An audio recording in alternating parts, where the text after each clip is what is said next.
नमस्कार दोस्तों, स्वागत है आपका राजतंत्र पे। 900 चूहे खाकर बिल्ली चली हज को। ये कहावत डांगावास हत्याकांड पर एकदम फिट बैठता है। आप इस तस्वीर को देख रहे होंगे। ये वही 5 लोग हैं जिनकी डांगावास जो हिंसा हुई थी, उसमें इनकी जानें चली गई। ये कहावत मैंने इसलिए कही क्योंकि 11 साल बाद सीबीआई की जांच के बाद भी जो हाई कोर्ट की तरफ से फैसला आता है, उसमें एक ऐसा फैसला सुनने को मिलता है जिसमें जो पीड़ित है उनको बिल्कुल भी न्याय की उम्मीद नजर नहीं आती, या यूं कहे कि जो भी फैसला सुनाया वो जो आरोपी थे उनके पक्ष में सुनाया गया। ये मामला 11 साल पुराना है, 14 मई 2015 का। महज एक 23 बीघा जमीन के लिए ये विवाद हुआ। दरअसल कानूनों के हवाले से अगर देखें तो जो 23 बीघा जमीन थी वो मेघवाल जाति की थी, और उस 23 बीघा जमीन को लेने के लिए जो जाट समाज के लोग थे उन्होंने, मेघवाल जाति के लोग थे, उन पर हमला किया। ट्रैक्टरों से लोगों को कुचला गया, महिलाओं के साथ दुर्व्यवहार किया गया, और उस घटना के दौरान कई सारे लोग घायल हुए और कईयों की जानें चली गई। वक्त के साथ साथ जो आरोपी और जो गवाह थे कोर्ट में पेश हुए, लेकिन 11 साल का इतना लंबा समय लेने के बाद भी कई गवाह थे जो कि ऐसे अपना गवाह नहीं या फिर ऐसा बयान नहीं दे पाए जिससे कि ये साबित हो सके कि जो वो 40 सस्पेक्टेड थे वो आरोपी हैं, और या फिर सीबीआई की जांच में ये साबित नहीं हो पाया कि जो 40 लोग थे उन्होंने ही इन 5 लोगों की जानें ली हैं। इस पर जो हमने पिछली वीडियो बनाई थी उसमें हमने देखा था कि जो डोटासरा और हरीश चौधरी हैं, वो लगातार चुनाव में ओबीसी आयोग की रिपोर्ट को लेकर के लगातार बयान दे रहे हैं। वो सरकार से मांगे कर रहे हैं कि जो ओबीसी आयोग की जो रिपोर्ट आई है उसको सार्वजनिक करें, उसके आंकड़ों को बताएं, सबके सामने पेश करें।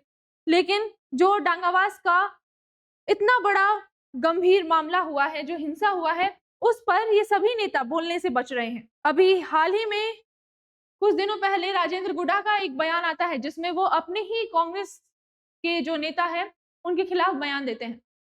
वो ये बात सबके सामने बताते हैं कि जो डोटासरा हैं वो अपने वोट बैंक को बचाने के लिए इस मुद्दे पर बोलने से पीछे हट रहे हैं, क्योंकि डोटासरा भी एक जाट नेता है। अगर वो जाटों के पक्ष में बोलते हैं तो जो दलित समाज है वो उनसे नाराज हो सकता है, और अगर दलितों के पक्ष में बोलते हैं तो उनका जो कोर वोट बैंक है जाटों का, वो उनसे नाराज हो सकता है, उनकी वोट बैंक का जो गणित है वो बिगड़ सकता है।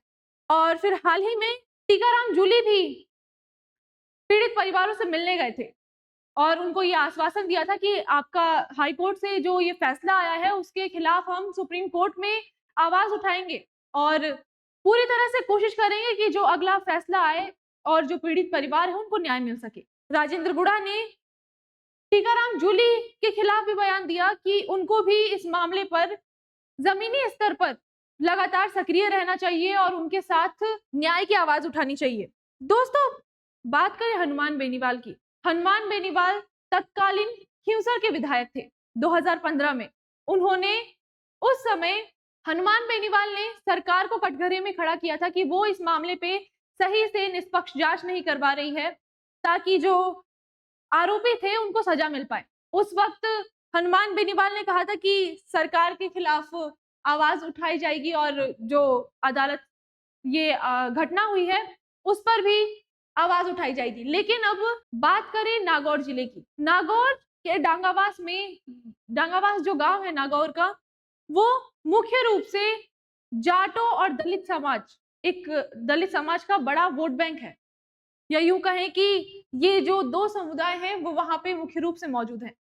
अब अगर हनुमान बेनीवाल जो कि एक जाट नेता हैं, वो इस मामले पर आवाज उठाते हैं तो उनका भी वोट बैंक बिगड़ सकता है। लगातार दलितों के हक की आवाज उठाने वाले हनुमान बेनीवाल अक्सर छोटे बड़े मुद्दों को लेकर सोशल मीडिया पर एक्टिव होते हैं, और बात करें जगह जगह रैलियां करने की, विरोध प्रदर्शन करने की, सरकार के ऊपर आवाज उठाने की, तो इन सब चीजों में हनुमान बेनीवाल आगे रहते हैं और नागौर के सांसद भी हैं। लेकिन फिलहाल इस मामले पर इनका कोई बयान देखने को नहीं मिला और ना ही ग्राउंड पर वो इन दलितों के मामले में आवाज उठा रहे हैं, ना ही इनके लिए वो आगे आ रहे हैं। इसके साथ ही हम बात करते हैं राजकुमार रौत की, जो कि एक आदिवासी नेता हैं और अक्सर दलितों के हक की बात करते हैं, उनके लिए आवाज उठाते हैं। पिछले ही दिनों राजकुमार रौत के आरक्षण को लेकर रैलियां देखने को मिली थी सरकार पर, वो भी सवाल उठा रहे थे।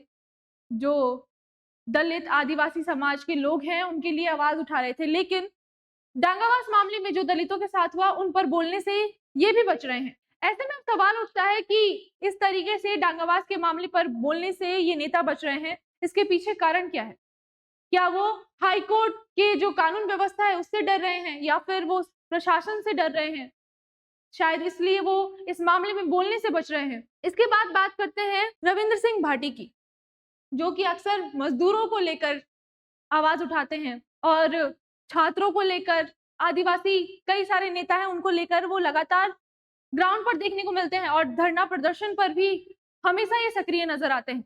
लेकिन ये भी डांगावास के मामले में एकदम चुप्पी साधे हुए हैं। दोस्तों, पिछले ही दिनों अपन बात करें दिल्ली का जो छात्र प्रदर्शन हुआ था, उसमें भी ये जो नेता थे ये लगातार सरकार के खिलाफ आवाज उठा रहे थे, बयानबाजियां कर रहे थे, लेकिन इस मामले पर सत्ता पक्ष और जो विपक्ष है वो आपस में एक दूसरे को कटघरे में खड़ा कर रही है कि आपके समय में निष्पक्ष जांच नहीं हुई, शायद इसलिए इस कार्रवाई में कोई सही ठोस फैसला सामने नहीं आया है और इसलिए दलितों को न्याय नहीं मिल पाया।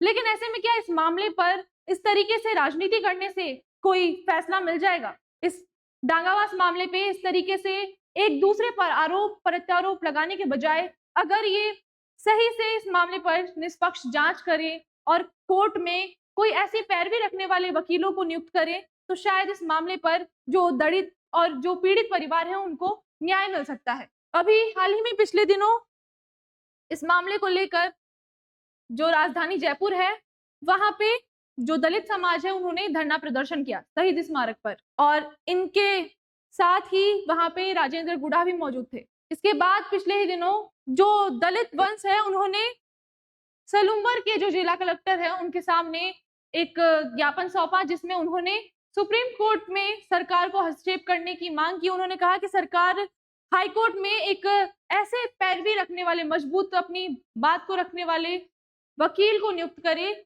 जो कि जो दलित परिवार है उनको न्याय दिला सके। इसके साथ ही उनके हक के मुआवजे की भी बात की गई है।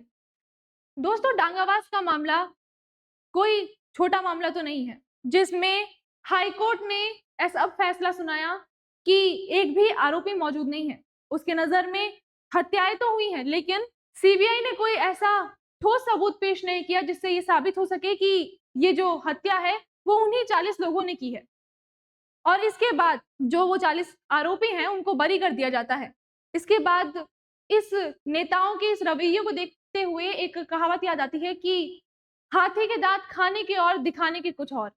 जब भी चुनाव की बारी आती है या फिर जब ये नेता मंच पर होते हैं तो अक्सर ये नारे लगाते हुए और बयान देते हुए नजर आते हैं कि हम दलितों के लिए आवाज उठाएंगे, उनको न्याय दिलाएंगे, उनकी जो समस्या होगी उसका समाधान करेंगे। लेकिन बाद में ये नेता अपने वोट बैंक को देखकर, अपने समाज को देखकर फिर पीछे हट जाते हैं। जो ठोस मुद्दा होता है उस पर बोलने से बचने लग जाते हैं। क्या इस तरीके का दोहरा रवैया इन नेताओं पर सूट करता है?